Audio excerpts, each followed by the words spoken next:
This broad, confused, yet rigid scheme becomes because rigid because it is say you have accepted that things have to happen in material condition, and therefore the material restraint you can't simply throw them away, and therefore rigid scheme.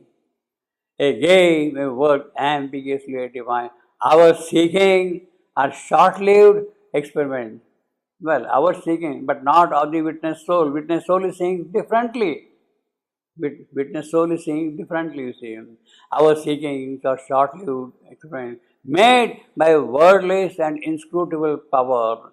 Wordless and inscrutable power. Our seeking themselves are made by that power, you see.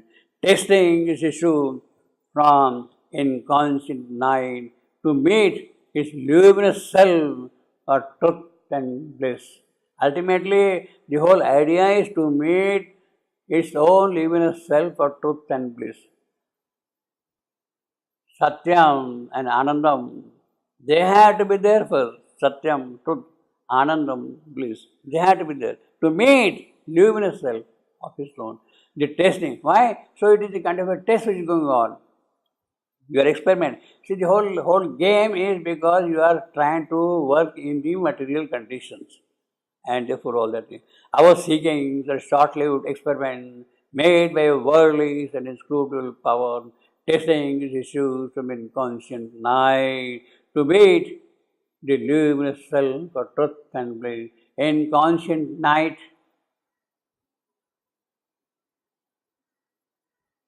Of that inconscient night, there is no awareness in us of the presence of truth and bliss in it. In that inconscient night is also present that truth and bliss, but there is no awareness in us. Even the truth and the bliss in the inconscient night has to be discovered, and that is the whole game, that is the whole process. Testing. It peers at the real through the apparent form. Our seekings made by the worldly testing its issues.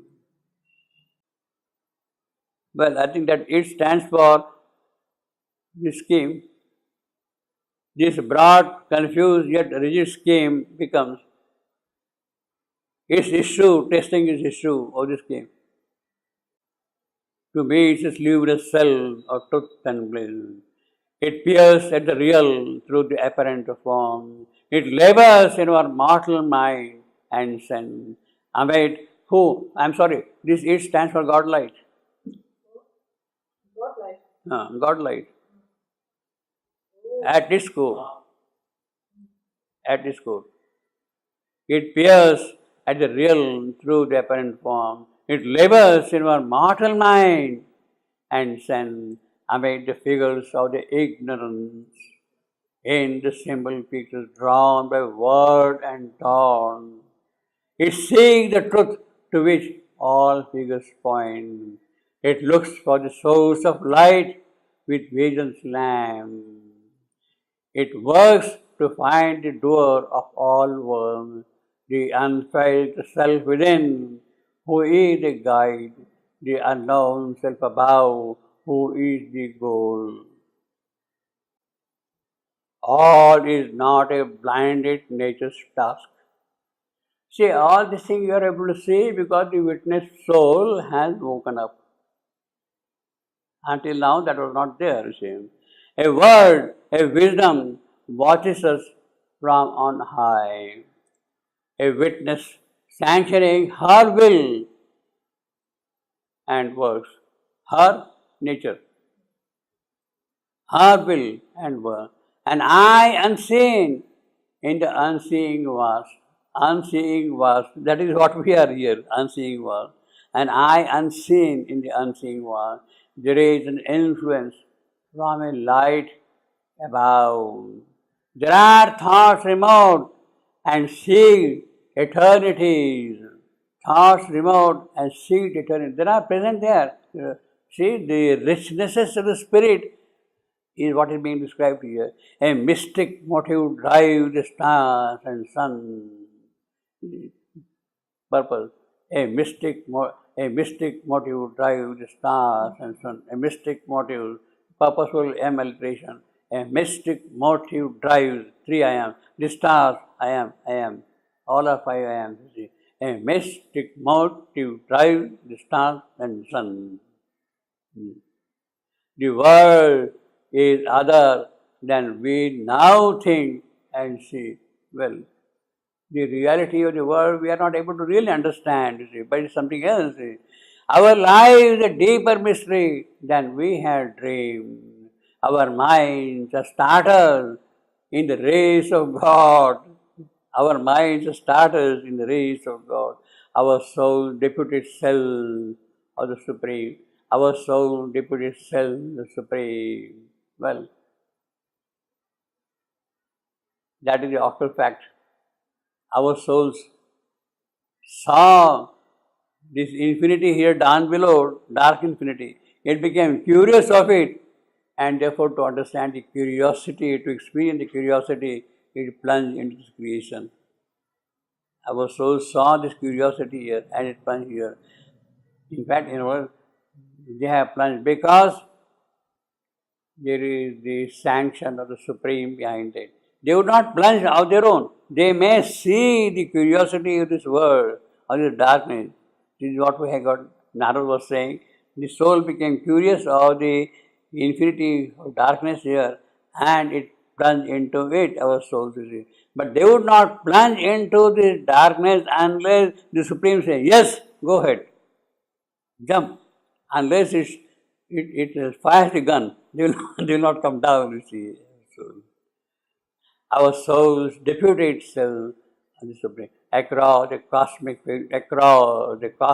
field to narrow lays, again a perfect iambic line, asking a scanty dole from fortune's hand, and garbed in beggar's robes, there walks the one. But garbed in beggar's robe, there walks the one. Beggar's robe. The God is walking in the beggar's robe because it has accepted the limitations, the shortcoming, the ignominy of this mortal world. It has accepted all its vaibhava, aishwarya, richness, plenty, aristocracy, what it had up there, it has left behind and jumped into this opposite. Therefore, it is wearing a beggar's robe here, see. And garbed in beggar's robe, there walks the one. Unless that would have happened, things would not have changed here. Unless he comes here and accepts our littleness, our shortcomings, our poverty, it cannot become rich. He has to come here and accept our poverty to bring richness to this world, this creation. Beggar's robes in mythology.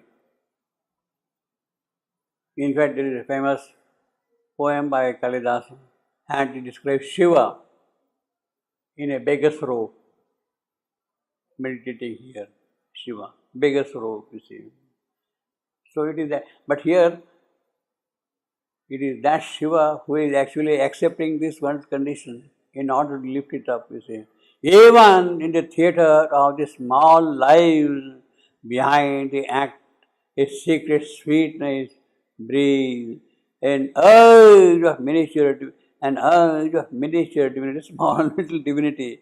Small Vishnu is sitting within us, and that Vishnu is enjoying the whole thing. It has accepted our smallness, our mortality. It has accepted suffering. It has accepted every human condition, every folly of ours is sitting there. And when we eat, and when we feel that, it is he who is really enjoying your food, not somebody else. Although he has accepted this condition of mortality, of littleness, of this poverty, your joy, your richness, your luxury, it is he who is enjoying within you. Even in the theatre of the small lives, behind the act, a secret sweetness breathes, an urge of miniature divinity, you see. Small Vishnu, petit, la petite, he is there. A mystic passion from the wells of God flows through the guarded spaces of the soul. A foe that hell suppose the suffering. So he has given you earlier the picture of this poor life, puppet and that kind of a thing. Now he is telling you something different. Well, these are the prospects. Actually, if your witness soul awakes, and you see differently things, you see. Flows through the guarded spaces of the soul. It flows that hell, suppose the suffering and unseen dearness and hidden joy, and unseen dearness and hidden joy. There are muffled throbs of laughter's undertone, the murmur of an occult happiness, the murmur of an occult happiness, the murmur of an occult happiness, the occult happiness which is hidden, which can see, which is deep within, the murmur and exaltation in the depths of sleep, and exaltation in the depths of sleep. We hardly have that kind of an exaltation in our sleep. Our sleep is very tamasic, very dark. It has no exaltation of that kind at all. It is not awake. A heart of bliss within a world of pain. See how many ways he is describing that thing, A heart of bliss. All this thing is the result of your witness soul getting awakened. So let it be awakened, you say. An infant nurse and nature is covered by an infant. So this is the early beginning of the whole thing. This is the early, therefore it's an infant. Nurse on nature's covered to breast. This is the early beginning of life coming into picture, life mind forming and all that thing. Therefore, an infant nurse on nature's covered by an infant playing in the magic world, floating, an infant playing in the magic world, floating to rapture but the spirit's stream. Await the hour when we shall turn to his call, when we shall turn to his call. Who is this infant? In the second, third, fourth line, he is a different infant than the infant in the first line. The infant in the second instance, an infant playing the magic world, that is Krishna in Vrindavana, on the banks of Yamuna, Krishna playing with his mates, with the gopis. An infant playing in a magic world, so that is the Vrindavana, it's a magic world. Floating to rapture, he is playing the game. Floating to rapture, but the spirits are strange. He is not talking of now Yamuna. Yamuna is now actually Jamna. See, that's also. That is a great river on which Mathura, where it will happen. Floating to rapture, spirit stream. Spirit stream is this Yamuna, you see. Awaits the hour when we should turn to his call. Well, he is playing the flute and we have to turn to his call.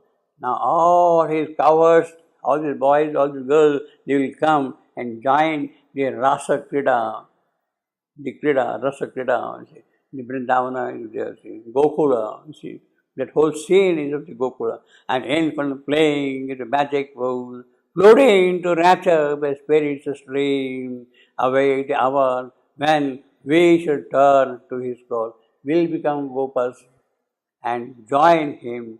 He will hear his call, flute call, and rush to join him. In this investiture of fleshly life, a soul that is a spark of God survive. A soul that is a spark of God. Well, Mamaya Onsha, that's what Gita says. My bit, my portion, spark, my portion. This soul is my portion. It is a spark of God. That is my portion of God. Survives, and sometimes it breaks through the sordid screen. Well, it comes out and opens sordid screen and kindles the fire that makes us half divine. And kindles the fire that makes us half divine. Not fully divine yet. See, you see that call is there, that fire is there. So that Agni is there. It has kindled the fire. It is the Agni who is going to do that thing. And kindles the fire that makes us half divine, because the full divinity will come when the whole physical transformation also occurs. At the moment, is only the call we are hearing. The flute is being played. We are hearing the music is the flute, and the call is there, we have to respond to it. That is one part of it. That is the psychic part of it, the spiritual part of it also perhaps. But then ultimately, even the physical should also get drawn to it, you see. Then it will become full divine. Until then, it is half divine.